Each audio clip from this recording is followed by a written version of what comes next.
With over 220,000 Americans dead and COVID cases hitting new record highs, many Americans might be looking to the White House for answers. Unfortunately, they're not really going to find answers, but you are going to find this. We're not going to control the pandemic. We are going to control the fact that we get vaccines, therapeutics, and other mitigation. Why aren't we going to get control of the pandemic? Because it is a contagious virus, just like the flu. Yeah, but why not make efforts to contain it? Well, we are making efforts to contain it. By running all over the country, not wearing a mask? Jake, that's what the vice president's doing. We can get into the back and forth. Let me just say this. Is what we need to do is make sure that we have the proper mitigation factors, whether it's therapies or vaccines or treatments, to make sure that people don't die from this. But to suggest that we're going to actually quarantine all of America, lock down our economy. No one's saying that. Well, they are. Joe Biden's saying that. He says lock everybody down. We're going to have. Okay. First of all, there's a lot in there that's fun. So we'll go through it bit by bit. Well, we're not going to control this pandemic. Well, not with that attitude. I mean, come on. But seriously, though. Okay, so Republicans, this is Mark Meadows saying, we're not going to control the pandemic. But then goes on to say, we're going to try to mitigate the situation through social distancing, et cetera, et cetera. Okay, but then you are going to try to control the pandemic. Then why didn't you say that in the first place? If you were trying to mitigate, that means you're trying to control the pandemic. That doesn't make any sense. You just literally contradicted yourself. But again, this is how it goes to, like, how it's all political bullshit at this point, and why Republicans actually really don't care. Because he's saying, well, Joe Biden just wants to lock everything down. Well, that is part of controlling the pandemic. That's not the entire picture. Again, there's masks, there's social distancing, there is waiting for, and working towards a vaccine. But part of what we need to do is to actually lock down. And so, unfortunately, you are not willing to do what is necessary to make sure that more people don't die. Because again, understand that if we don't do those measures, then we are going to see tens of thousands more people die. In fact, some of the most recent projections have it over 400,000 by February. So 400,000 people dead by February. But seriously, though, again, they don't want to do what's necessary because what that would do, again, is hurt their donors. Because it would involve giving American citizens money to not do anything. I know, right? Money for free. Could you imagine? I mean, giving those poor people, those undeserving wretches, money so they could sit home and not work? Ugh, I do declare it is blasphemy. Oh, can't do it. So the alternative, of course, for the Republicans is to send you back to work so that you can either die or infect others. And look, in fact, the thing is, Republicans keep trying to shove, this provision into all of their relief bills. Okay, so this provision is the corporate liability provision.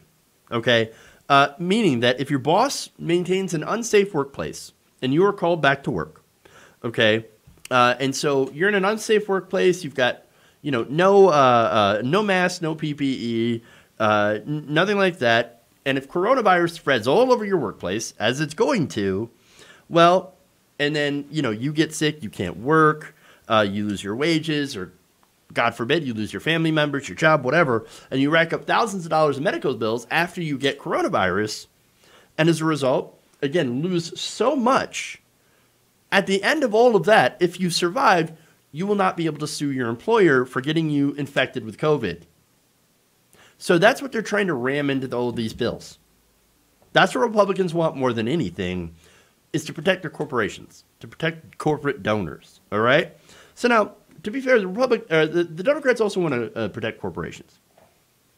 But to be fair, at the same time, to point out the reality of the situation, they do try to stop some of the most blatant, egregious stuff that the Republicans keep pushing for, while also pushing for a little bit of aid for regular people, including the $600 in unemployment benefits, the $1,200 checks, which would have been effective at least mitigating some of the economic damage that we're facing right now for regular people. And I say for regular people because middle America, upper middle class, wealthy people, corporations have actually been doing absolutely fantastic during this crisis. In fact, some of the richest Americans in the country, Jeff Bezos, Amazon, etc., have gotten even more wealthy to the billions of dollars during this pandemic. All right? And so, yes, Republicans want to do strictly corporate welfare and stuff for the rich, whereas Democrats also want to do corporate welfare stuff for the rich, but also at least give us a bone. I mean, corporate Democrats. Sure. Now, that said, Republicans are pushing herd immunity. The thing about herd immunity is that it doesn't work without a vaccine. Okay? And so far, I believe that we've gotten about, we're not even anywhere close to herd immunity, essentially. Okay? We've got about 7 million people, over about 8 million people that are now infected out of a country of about 340 million people. Just imagine the death toll if we had 95% of people, infected, right? To develop herd immunity without a vaccine, it would be a bloodbath, an absolute bloodbath. What they would do if we were to follow this, and this is pushed by Dr. Scott Atlas, who Donald Trump is continuing to listen to in the coronavirus task force, what it would do is it would cull the weak and the sick from the population, and as a result also give people who are exposed to the virus, because there are people who have very negative reactions to the virus because it attacks the body so aggressively that people could end up with organ damage, lung damage, heart damage, kidney damage, all that different stuff, neurological damage as well, and it would create a new class of people with new pre-existing conditions, which again, if Republicans have their way and they get rid of the ACA, thanks to Amy Coney Barrett, insurance companies would be allowed to kick them off their insurance plans.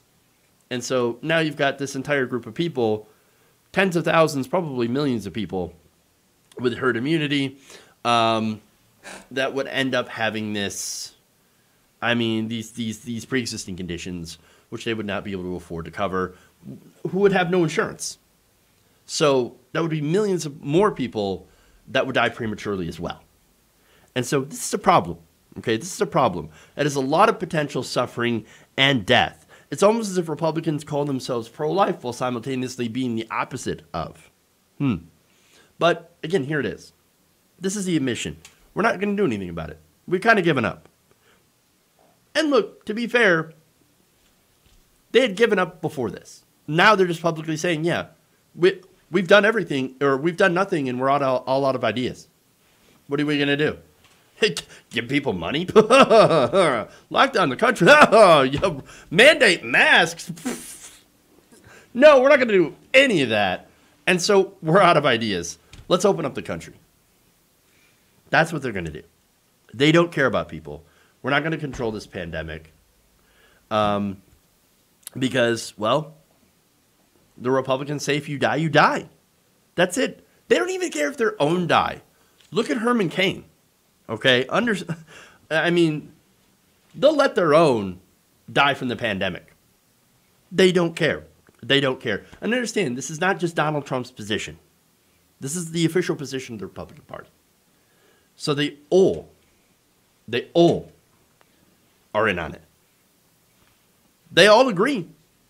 Or at least there are people, maybe there are people that don't agree in the White House. Maybe Republican staffers are like, I can't believe it. But they're still going along with it. They're still going along with it. As emergency physician Esther Chu points out, that this is, quote, it is what it is, wasn't a randomly tossed off phrase, it's the official policy of the Republican Party. And Mark Meadows, this is according to former advisor for Obama, Dan Pfeiffer, says Mark Meadows admits on camera 9 days before the election that the White House has given up on trying to control the virus that has killed more than 220,000 Americans, and of course it will kill more. Many more, even after the election is over, by the way. Even if Joe Biden wins, we're still going to lose tens of thousands of people as we try to control the virus. And if Trump wins, count on that death toll to be quite a bit higher. absolute disaster. And it didn't have to be like this, by the way. Had President Trump done his job and the Republicans done their job to actually try to control this pandemic by doing what needed to be done, and had their followers masked up and did social distancing, we wouldn't be in the position that we're in. Unfortunately, well, we're here. To borrow a phrase from Trump, it is what it is now, but it didn't have to be like this.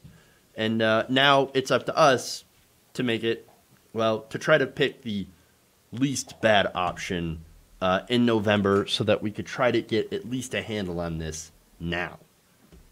If you enjoyed this video, please give us a like and share with your friends. You can subscribe and help out the channel by becoming a patron. It's patreon.com/Jeff Waldorf, or you can become a channel member as well by hitting the join button below.